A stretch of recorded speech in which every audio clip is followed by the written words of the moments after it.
Big boss Malayalam season 4-ന്റെ 5-ാമത്തെ ആഴ്ചയിലെ എവിഷനിൽ 2 പേർ പുറത്തേക്ക് എത്തിയിട്ടുണ്ടെന്നാണ് അറിയാൻ സാധിച്ചിരിക്കുന്നത്. ഓഷ്യാനിക് മീഡിയയുടെ മുമ്പുള്ള വീഡിയോകളിൽ സൂചിപ്പിച്ചിട്ടുള്ള കാര്യം തന്നെയാണ് ഈ ആഴ്ച ഡബിൾ എവിഷന് സാധ്യതകൾ ഏറെയെന്ന്.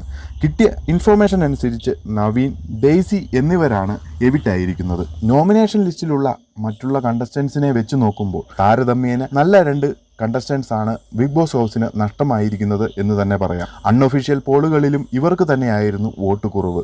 ദിൽഷയ്ക്കും അപർണയ്ക്കും ഇതുപോലെ തന്നെ വോട്ട് കുറവായിരുന്നു എന്ന് തന്നെ പറയാം. എന്നാൽ ഇതിൽ ഡെയ്സി അത്യാവശ്യം ആക്റ്റീവായ ഒരു കണ്ടസ്റ്റന്റ് തന്നെയായിരുന്നു ബിഗ് ബോസ് ഹൗസിൽ. കുറച്ച് തെറിവിളികളും മറ്റുള്ളവരെ അംഗീകരിക്കാനുള്ള മടിയുമായിരുന്നു ഡെയ്സി എന്ന കണ്ടസ്റ്റന്റിന്റെ ഡ്രോബാക്സ്. എന്നിരുന്നാലും ഡെയ്സിയെക്കാളും കൂടുതൽ എവിറ്റ് ആകാൻ അർഹിച്ചവർ നോമിനേഷൻ ലിസ്റ്റിൽ ഉണ്ടായിരുന്നു എന്ന് തന്നെ പറയാം. ബിഗ് ബോസ് ഹൗസിലെ പെർഫോമൻസ് വെച്ചാണെങ്കിൽ ഡെയ്സിയെക്കാളും അപർണ തന്നെയായിരുന്നു പോകേണ്ടിയിരുന്നത്. ഇനി നവീൻ്റെ കാര്യം എടുത്താലും അവസാന ആഴ്ചയിലെ നവീൻ്റെ കുറിച്ച് മോശമായ പ്രകടനമായിരിക്കണം വോട്ടിങ്ങിൽ ഇങ്ങനെയൊരു കുറവ് വരാൻ കാരണം. എന്നിരുന്നാലും അതിലും മോശമായവർ ഉണ്ടായിരുന്നു എന്ന് തന്നെ വേണം പറയാൻ. എന്തായാലും 99% ഇവർ 2 പേരുമാണ് എവിറ്റ് ആയിരിക്കുന്നത് എന്നതാണ് കിട്ടിയിരിക്കുന്ന വിവരം. എന്നിരുന്നാലും അതിലൊരു 1% ഇപ്പോഴും ബിഗ് ബോസിന്റെ കയ്യിൽ തന്നെയാണ്. അവസാന നിമിഷം എന്ത് ട്വിസ്റ്റ് വേണമെങ്കിലും സംഭവിക്കാം.